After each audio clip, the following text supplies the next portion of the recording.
So today's video po, i-share ko sa inyo yung tinatawag na 7 chakra sa katawan natin. As human po sa 3D mind consciousness, they have our limited beliefs dahil po sa mga different religious belief natin in culture.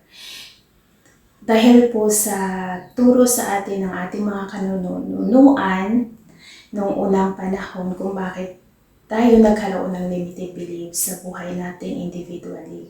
Pero sabi ko nga, hindi nyo kasalanan kung bakit naging limitado ang turo o yung pinamana sa atin na karunungan dahil po yan sa ating mga kanunuan noong unang panahon na ginaya lang o pinamana sa ating individually.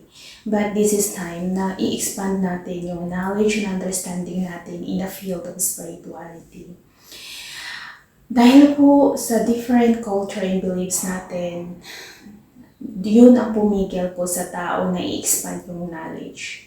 Dahil yung ibang karunungan po ay available sa ibang relihiyon. Sila yung nagpa-practice at hindi ito present sa ating relihiyon, ganun, sa culture natin. So we are in different practice in beliefs sa buhay. In a field of spirituality, meron po tayong 7 chakra na tinatawag. Ito po ay open sa ibang relihiyon. But ang iba takot ito i-recognize sa sarili nila. Dahil nga ito ay karunungan galing sa ibang relihiyon. Relihiyon. So, as a human, we have a 7 chakra in our body. Ang katumbas nito ay ang inner organ po natin. Meron po tayong 7 chakra sa katawan natin. Yung pinaka-lower is yung root chakra. Kapag sa physical human body, ito yung testis, kidney, spine.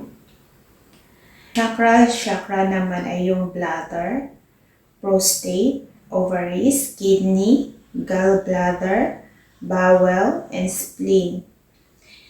Yung solar plexus chakra, ito po ay binubuo ng intestine, pancreas, liver, bladder, stomach, upper spine. Yung heart chakra naman ay binubuo ito ng heart and lungs. Yung throat chakra, ito po ay yung bronchial tube, vocal cord, respiratory system, all areas of the mouth, including yung tongue and esophagus.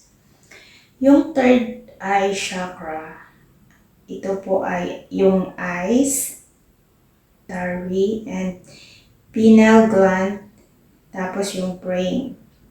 Yung crown chakra naman po ay yung spinal cord and brain stem.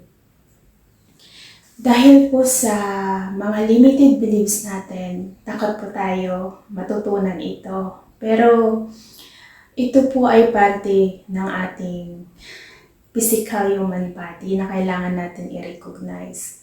As a human po, binubuo po tayo ng physical human body and soul na it's time to recognize yung soul natin. Kung kaya natin i-recognize yung 7 chakra natin, kaya natin i-recognize yung inner organ natin because this is a part of our body na meron po siyang function sa soul natin at meron po siyang function in our physical human body.